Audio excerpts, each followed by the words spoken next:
अब तो 2 मई भी निकल गई है, अब क्या इंतजार है, किस चीज़ का इंतजार है आप लोगों को? इंतजार नहीं, संघर्ष जैसे चल रहा तो ऐसे संघर्ष चल रहा है, कोई इंतजार नहीं, कोई जल्दबाजी भी नहीं है। सरकार दिल्ली आगे अपना कुछ काम काज जो इस महामारी की परिस्थिति में उसको करना है, जरूरी काम है, उनको निपटाती रहे। हम लोग भी अपना काम अपने तरीके से कर रहे हैं। काम जरूरी नहीं है? हो सकता सरकार के लिए जरूरी ना हो। नहीं, आपके लिए तो जरूरी है ना? हाँ बिल्कुल हमारे लिए जरूरी है। हम तो चाहते सरकार हमारे पास आए, हमसे बात करे, लेकिन नहीं मान रही तो क्या करें। कोई दिक्कत नहीं है, आंदोलन चलेगा और लंबा कोई आपत्ति तो नहीं है। आप लोगों को तो कदम उठाना चाहिए ना? कदम उठाए जाएंगे, उसका एक निश्चित समय होता है, एक निश्चित प्लानिंग के तहत कदम उठाया जाएगा। जल्दबाजी नहीं है, कोई जल्दबाजी नहीं है। जल्दबाजी क्यों नहीं है आप लोगों को? किस बात का जल्दबाजी? जल्दी से क्या हासिल होगा? 5.5 महीने से ज्यादा हो गए इस आंदोलन चल अरे रहा है। भाई साहब 1906 में 9 महीने चला था आंदोलन। तो टाइम पास कर रहे इस जंगे आज़ादी का संघर्ष 90 साल चला था। टाइम पास नहीं, इसको संघर्ष बोलते हैं।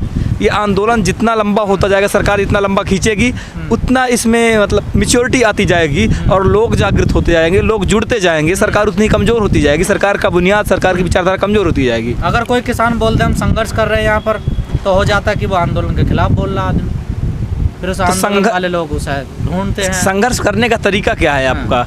संघर्ष करने का तरीका भी तो सही होना चाहिए आपका। अगर उनका तरीका भूखा प्यासा मर रहा तो संघर्ष नहीं है भाई साहब। यहाँ पे इतने लंगर लगे हैं, आप देख सकते हैं। यहाँ पे गेट नंबर 1 पे खोड़ा कॉलोनी के जो गरीब मजदूर लोग हैं उनके लिए लंगर लगाया गया, ताकि लोग पहले अंदर आके खाते थे। अब इस महामारी के चलते बाहर एक लंगर इधर लगा दिया गया, एक गेट नंबर 2 पे लगा दिया गया। दोनों तरफ सुबह से शाम दोनों टाइम लंगर लगता है, ताकि कोई भी आदमी भूख से न मरने पाए। दिक्कत नहीं है आपको? बिल्कुल कोई भी आदमी भूख से न मरने पाए। जब हम लोग बाहर वालों की इतनी चिंता करते तो अंदर के जो लोग हैं उनके पास सारी व्यवस्था है। अंदर कोई दिक्कत नहीं? कोई भी दिक्कत नहीं है, कोई भी दिक्कत नहीं है। लेकिन अब रास्ता क्या है आपके पास आगे? रास्ता सिर्फ संघर्ष का है। कोई मतलब सिर्फ संघर्ष से ही रास्ता निकलेगा। अगर आप बात करेंगे खेत और खलिहानों की, तो जब जंगल होता है उस पर कुछ नहीं होता, तो जब एक आदमी जाता है उसके पीछे दूसरा आदमी जाता है, फिर तीसरा आदमी जाता है, जाते जाते उस पर पगडंडी बन जाती है, कच्चा रास्ता बनता है, फिर एक समय बाद पक्का रास्ता बनता है। तो ये आंदोलन ऐसे रास्ता तैयार कर रहा है कि लोग जा रहे हैं, उसके खिलाफ बोल रहे हैं, फिर और लोग बोलेंगे और लोग बोलेंगे, धीरे धीरे जनसैलाब आएगा और जनसैलाब इस क्रांति में बदल जाएगा। चलेगा आपको नहीं लग रहा उतना ही कमजोर होता जाएगा? ना, आंदोलन उतने ही मजबूत होते हैं। आंदोलन जितना लंबा चलता है उतना ही मजबूत होता है। इसमें अच्छी बात है कि आंदोलन लंबे चले। तो कम हो रहे हैं ना? ऐसा लगता है कि लोग कम हो रहे हैं, लेकिन लोग ज़्यादा जुड़ रहे हैं। यहाँ पर लोग ज़्यादा रह के क्या करेंगे? इतने सारे लोग हैं, उनका खर्चा भी हो जाता है, तमाम तरह की सुविधाएं होती है। एक आध आदमी को छोड़ दो, यहाँ ज़्यादा लोग ना, एक आध आदमी नहीं, यहाँ पे जितने लोग हैं आंदोलन को चलाने के लिए पर्याप्त है। जब कभी जरूरत पड़ेगी लोगों को बुलाने की, तो लोग बुला लिए जाएंगे और आंदोलन चलेगा। तो आप तो कहते हैं कि हम 40 लाख ट्रैक्टर लाएंगे। बिल्कुल, जब जरूरत पड़ेगी तो आएगा ना। अभी जरूरत नहीं है क्या? अभी तो नहीं है। किसानों को 5.5 महीने हो गया संघर्ष कर रहे हैं, 350 किसानों ने शहीदी हो गई, 350 किसान यहाँ पर शहीद मर गए हैं। अभी जरूरत नहीं है आपको? अभी समय नहीं आया? नहीं, समय तो है, लेकिन अभी हमारी रणनीति इस दिशा में काम नहीं कर रही है। अभी हम अपने संघर्ष को और जनमानस तक फैलाएंगे, ताकि जन क्रांति हो, हर इंसान समझे कि हमारा संघर्ष है, हमारे लिए हो रहा है। जैसे जो शहरी आबादी के लोग हैं, ये आज जब किसान सड़क पे आते हैं, गाँव के गरीब किसान मजदूर जब सड़क पे आते थे, उनका उपहास उड़ाते हैं। और ये शहरी आबादी के लोग नदियों का इस्तेमाल सिर्फ रेत के लिए किया है, पेड़ों का इस्तेमाल सिर्फ फर्नीचर के लिए किया है। आज ये लोग पानी खरीद रहे हैं, ये लोग अब ऑक्सीजन खरीदने लगे हैं, उसके बाद भी ऑक्सीजन के लिए रो रहे हैं। ये नहीं कि सड़क पे आए, संघर्ष करें। कल जब रोटी महंगी होगी, चावल आटा दाल का जब रेट महंगा होगा, तब ये लोग क्या करेंगे? शहरी आबादी के लोग तब भी सरकार से रोएंगे, सरकार ने बहुत महंगाई बढ़ा दिया। इसीलिए हम लोग कहते हैं कि आप लोग भी संघर्ष करो, सड़क पर आओ, हम लोगों के साथ चलो।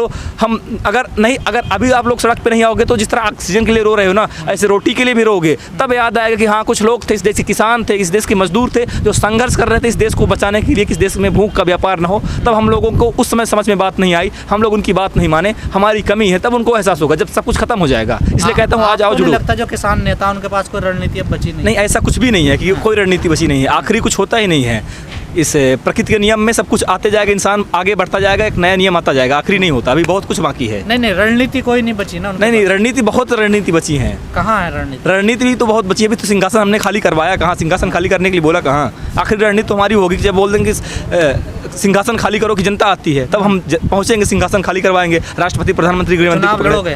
भाई बिल्कुल, क्यों? चुनाव लड़ना कोई बुरी बात है क्या? इस देश की लोकतांत्रिक प्रक्रिया में हमें पूरा विश्वास है, अपने संविधान में पूरा विश्वास है, बाबा साहेब भीमराव अम्बेडकर के संविधान में हमें पूरा विश्वास है, जिसने हमको ताकत दी कि हम सड़क पे संघर्ष कर रहे हैं। क्यों ना लड़ेंगे चुनाव? चुनाव लड़ना कोई बुरी बात है? तो बीजेपी भी ठीक कह रही कि राकेश टिकैत 2024 की तैयारी कर। मैं राकेश टिकैत जी की बात नहीं कह रहा हूँ, मैं ये समझा रहा हूँ कि इस देश में समस्या है ना। अगर आप जनमानस की हित की बात करोगे तो बोल देंगे आप राजनीति कर रहे हो। अरे भाई साहब, राजनीति करना बुरी बात है क्या? बुरी बात तो नहीं है। जब बुरी बात नहीं तो क्यों ना करें? तो फिर खुल के आइए मैदान में। भाई बिल्कुल खुल के आए, इसमें क्या आपत्ति? अगर सरकार की गलत नीतियों का हम विरोध कर रहे हैं तो राजनीति तो है, इसमें क्या आपत्ति है? और राजनीति करना चाहिए। अगर हम लोग शिक्षित लोग, समझदार लोग, युवा लोग, ईमानदार नौजवान लोग अगर राजनीति नहीं करेंगे, अगर नौजवान लोग राजनीति नहीं करेंगे तो नकारा निकम्मा लोग इस देश को कहाँ पहुंचा दिए आप देख रहे हैं। ये बोल अच्छे दिन का वादा किए थे, बोले थे कि आत्मनिर्भर बनाएंगे, भूटान जैसा देश हमारी मदद कर रहा है, हम भीख मांग रहे भूटान से, क्या हाल बना दिया। और आप बोल, आप तो राजनीतिक कहते हैं, आपके नेता तो नहीं कहते, तो गोल गोल घुमा देते हैं। ठीक है, किसानों को खुद ना कोई कंफ्यूजन नहीं, सबको पता है क्या करना है, सबको पता है, कोई कंफ्यूजन में नहीं है, सबको पता है कि दिल्ली चलना है। बीजेपी को वोट देना नहीं है, अपनी पार्टी बनानी नहीं, तो फिर किसको वोट देना? वक्त आने दीजिए भाई साहब, सब रास्ते बन जाएंगे, रास्ते बन रहे हैं, अभी कच्चा रास्ता, एक दिन पक्का रास्ता भी तैयार हो जाएगा, पक्का रास्ता तैयार होगा, आप चिंता मत करिए। बना नहीं ना 5.5 महीने से अभी तक। इतने जल्दी में भाई साहब, 90 साल लगा था इस देश की जंगे आज़ादी में, और आप 5.5 महीने के बाद 15 दिन में गोला लाठी दे रहे थे सरकार। वो ठीक है, वो तो हमारी रणनीति, हम सरकार को डराएंगे, सरकार भी हमसे कुछ करेगी, तो बहस तो होगी, बहस तो ऐसी होगी, और आगे बढ़ना पड़ेगा और बढ़ेंगे। और कितना लंबा चलेगा? अभी सरकार अगर ज़्यादा से ज़्यादा 2024 तक चलेगा, उस 2024 के अंदर फैसला आ जाएगा।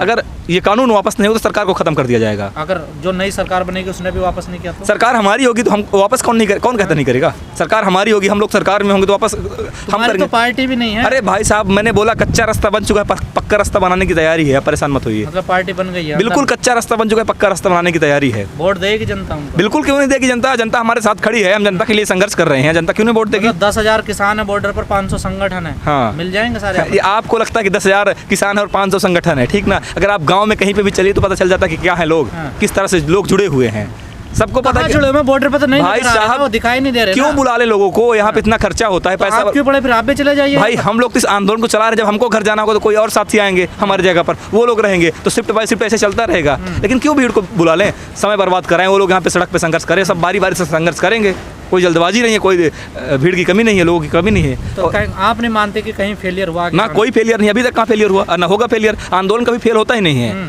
आंदोलन के जो मुद्दे होते हैं वो फेल हो सकते हैं, लेकिन आंदोलन फेल नहीं होता। आंदोलन बुनियाद बनाता है देश की। इस बात को मानते हैं, जब सरकार कोई अध्यादेश लाती है, अगर 6 महीने के अंदर वो संसद में पास नहीं होता है, उस पर वोटिंग नहीं होती है, तो वो स्वतः खत्म हो जाता है। बिल्कुल खत्म हो जाता है। तो आपको नहीं लगता जितना लंबा ये आंदोलन चलेगा स्वतः ही खत्म हो जाएगा? आंदोलन और अध्यादेश में अंतर होता है। आंदोलन अध्यादेश सरकार बनाती है, आंदोलन लोग बनाते हैं। लोग एक गलत नीति के खिलाफ, गलत व्यवस्था के खिलाफ बनाते हैं, और उसी के खिलाफ, ये गलत नीतियों के खिलाफ आंदोलन बनाया गया है, और जितना लंबा चलेगा उतना दूर तक फैलता चला जाएगा। सच्चाई से क्यों भाग रहे हैं आप? खत्म हो नहीं रहा आंदोलन? लोग बिल्कुल भी खत्म नहीं हो रहा ना, बिल्कुल भी नहीं भाई साहब, लोग जुड़ रहे हैं। आप खत्म होने की बात कर रहे हैं? कभी मैं देखता था सड़क पर जगह नहीं होती थी पैर रखने के लिए। बिल्कुल सही बोल रहे हैं। और आज खाली है वो। जिस दिन बोला जाएगा कि आप दिल्ली आ जाओ, उस दिन सब आ जाएंगे दिल्ली। अभी क्यों बुलवा ले, क्या जरूरत है दिल्ली बुलाने की? 2 तारीख के बाद तो आप लोगों ने कहा था कि आ जाएंगे। हाँ, हम लोगों, हमारे किसान एकता मोर्चा ने रणनीति को बदल दिया है कि अभी नहीं बुलाएंगे, अभी जरूरत नहीं, इसलिए फालतू में खर्चा नहीं करवाना है, किसी को परेशान नहीं करना है, जो जहाँ उसको वहीं रहने देते हैं इस महामारी की विपरीत परिस्थिति में।